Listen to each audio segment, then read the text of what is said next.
नंदुरबार शहरातील तळोदा रोडवरील हॉटेल मंदाकिनी येथे शनिवारी रात्री जुन्या वैमनस्यातून झालेल्या हल्ल्यात 25 वर्षीय तरुणाचा दुर्दैवी मृत्यू झाला.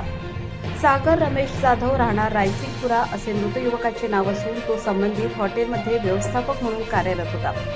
मिळालेल्या माहितीनुसार काही तरुणांनी अचानक हॉटेलमध्ये घुसून सागर जाधव याच्यावर लाकडी दांडके, बेसबॉलच्या बॅटने जबर मारहाण केली. विशेषतः डोक्यावर केलेल्या वारामुळे तो गंभीर जखमी झाला. जखमी अवस्थेत सागर स्वतः पोलीस ठाण्यात फिर्याद देण्यासाठी पोहोचला होता. मात्र त्याची प्रकृती अत्यंत चिंताजनक झाल्याने त्याला तात्काळ शासकीय जिल्हा रुग्णालयात हलवण्यात आले.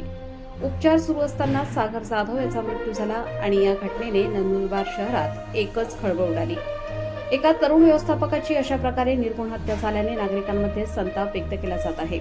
या प्रकरणाची गंभीर दखल घेत उपनगर पोलीस ठाण्यात संशयित आरोपी विकी राजपूत, कैलास पाडवी, बंटी, वसंत चौधरी, विकी ठाकरे व अन्य 1 अशा 5 जणांविरोधात भारतीय दंड संहितेच्या कलम 302 अंतर्गत खुनाचा गुन्हा दाखल करण्यात आला आहे. घटनेनंतर पोलीस अधीक्षकांसह वरिष्ठ अधिकाऱ्यांनी घटनास्थळी भेट देऊन पाहणी केली.